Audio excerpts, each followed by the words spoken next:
The fluorescent lights of Harrison and Moore Law buzzed overhead as I reviewed another contract at 11 p.m. My office, if you could call it that, was the smallest room on the 47th floor, more of a converted storage closet than a proper workspace. But I didn't mind. It gave me a perfect view of everything happening in the firm. "Still here, Ms. Mitchell?" I looked up to see Gregory Harrison III, named partner and walking stereotype of old money privilege, leaning against my doorframe. His $5,000 suit couldn't hide his condescending smirk. "Just finishing the Maxwell merger documents, Mr. Harrison," I replied, keeping my voice neutral. 5 years as an associate had taught me to hide my emotions well. "Ah yes, the Maxwell deal." He stepped into my office uninvited. "Good work getting those signatures last week." Thomas was impressed. Thomas Moore, the other named partner. The mention of his name made my stomach tighten. In 3 days the firm would announce its new partners. After 5 years of 80-hour weeks, sacrificed weekends and flawless case records, I was the front-runner. "Speaking of Thomas," Harrison continued, "we had an interesting discussion about you today." I kept my face carefully blank. "Oh, yes. About your future here." He picked up a photo from my desk. Me graduating law school, summa cum laude from Yale. "You know, when my grandfather started this firm, he had a very specific vision." "I'm aware of the firm's history, sir." Everyone was. Harrison and Moore, founded in 1952, had never had a female partner. Not one in 70 years. "Then you understand why tomorrow's partner announcement might be disappointing for you." His smile didn't reach his eyes. "But we value your work ethic. Senior associate is nothing to be ashamed of." My hands stilled over the keyboard. 5 years of perfect performance reviews. The highest billable hours in the firm's history. More won cases than any associate in our records. "I've met every criteria for partnership," I said quietly. Harrison laughed. Actually laughed, and set my photo down carelessly. "Oh, Alexandra. You'll never make partner here. That's not how this works." "And how does it work, Mr. Harrison?" "This is a gentleman's firm. Always has been, always will be. Now if you'll excuse me, I have a dinner at the Metropolitan Club. Don't stay too late, though I'm sure you will." He left, his expensive shoes clicking on the marble floors. I sat there staring at the contract on my screen, letting his words sink in. What Harrison didn't know, what none of them knew, was that I'd seen this coming 3 years ago. Every late night, every perfect brief, every client meeting, they weren't for making partner. They were for something much bigger. I pulled out my phone and dialed a familiar number. "It's time," I said when the line connected. "Release everything Monday morning." "Are you sure?" my brother asked. He'd been warning me to wait, to be patient. "They just made it official. I'll never make partner here." I smiled, thinking of the press release already drafted and waiting. So let's show them who really owns Harrison and Moore. I hung up and looked at my reflection in the darkened window. Tomorrow they'd announce 6 new partners.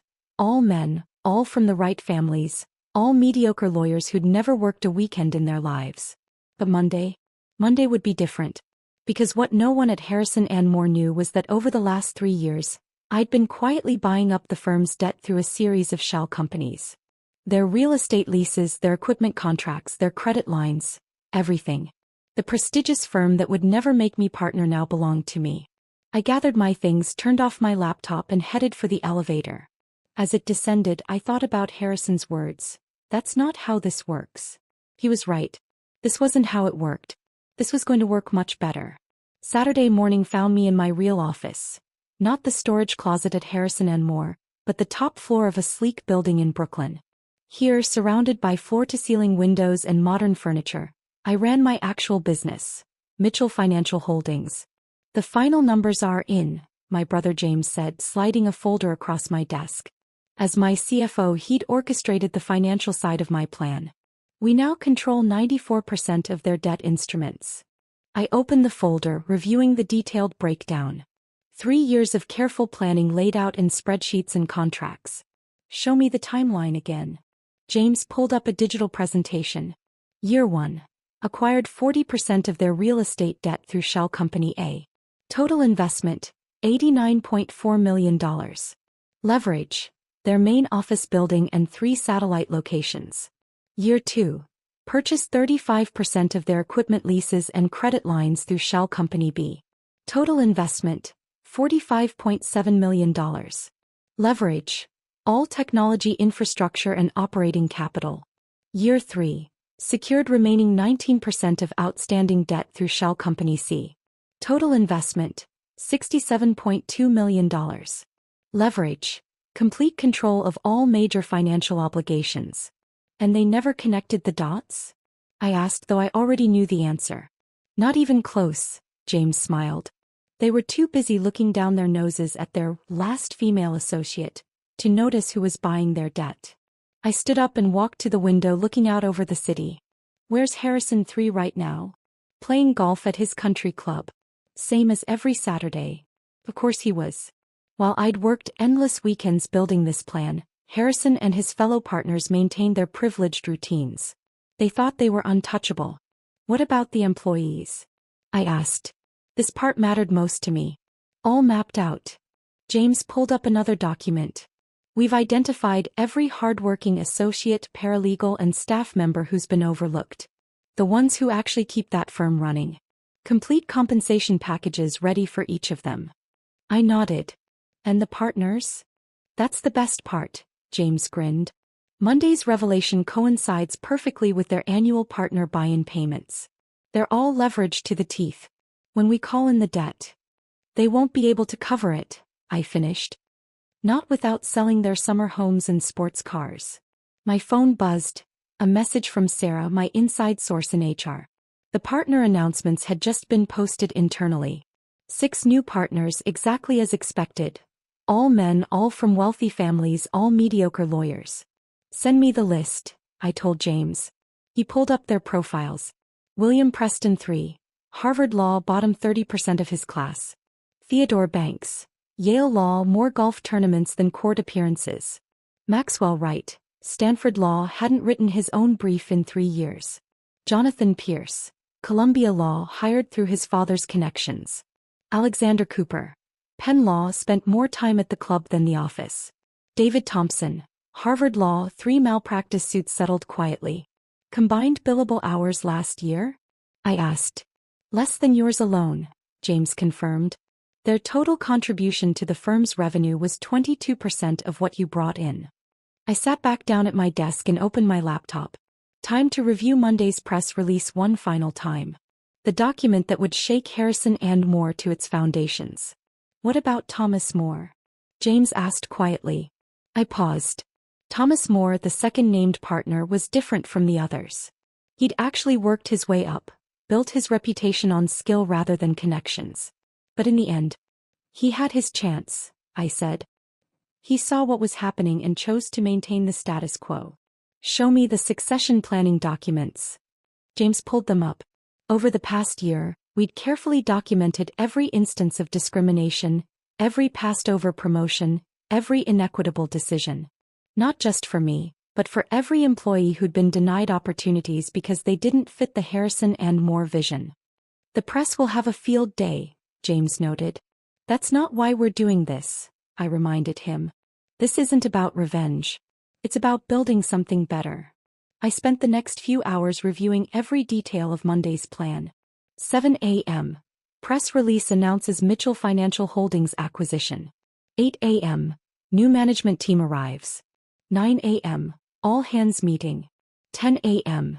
Individual partner meetings. 11 a.m. New structure announcement. 12 p.m. Debt call notices issued. By the time I left the office that evening, everything was in place. I drove past Harrison and Moore's building on my way home, looking up at the illuminated logo against the night sky. Come Monday, that logo would change. My phone rang, Harrison 3's name flashing on the screen.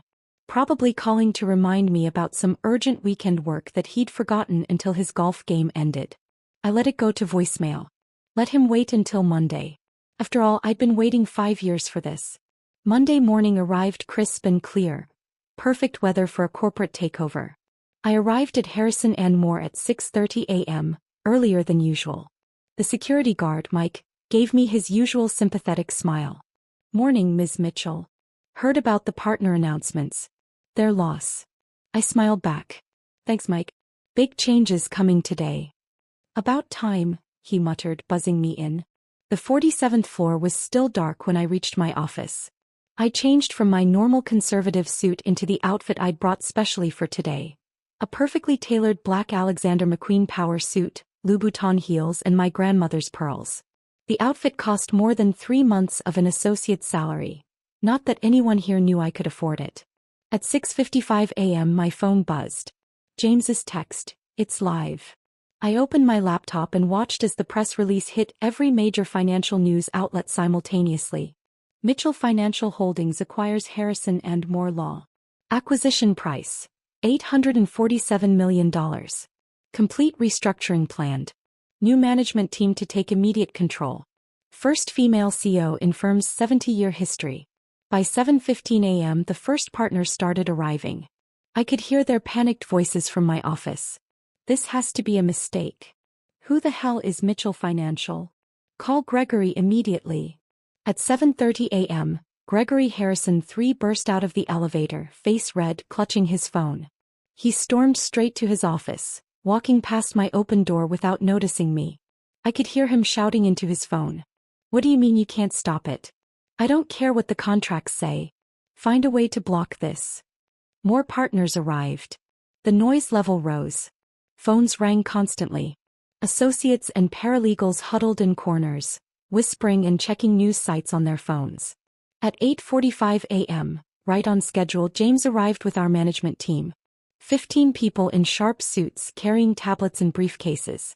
They walked straight to the main conference room. At 8:55 a.m. the intercom crackled. "All employees please report to the main conference room immediately." I waited until everyone else had filed in before entering. The room was packed. Harrison III stood at the front trying to project confidence. "Everyone remain calm," he was saying. "This is clearly some sort of hostile takeover attempt and our lawyers are." "Your lawyers work for me now," I said clearly, walking to the front of the room. The silence was absolute. Every head turned. Harrison III's mouth opened and closed like a fish. "Alexandra? What are you?" "Please sit down, Mr. Harrison," I said, my voice carrying easily through the stunned room. "You'll want to hear this." James stepped forward, handing out tablets to each partner. These tablets contain complete documentation of the acquisition. Mitchell Financial Holdings now owns controlling interest in Harrison and Moore through our purchase of all major debt instruments and financial obligations. "This is impossible," Harrison III sputtered. "You're just an associate." "Actually," I smiled, "I'm your new CFO. And this," I gestured to our management team, "is your new board of directors." The room erupted in chaos. Partners shouted. Associates whispered.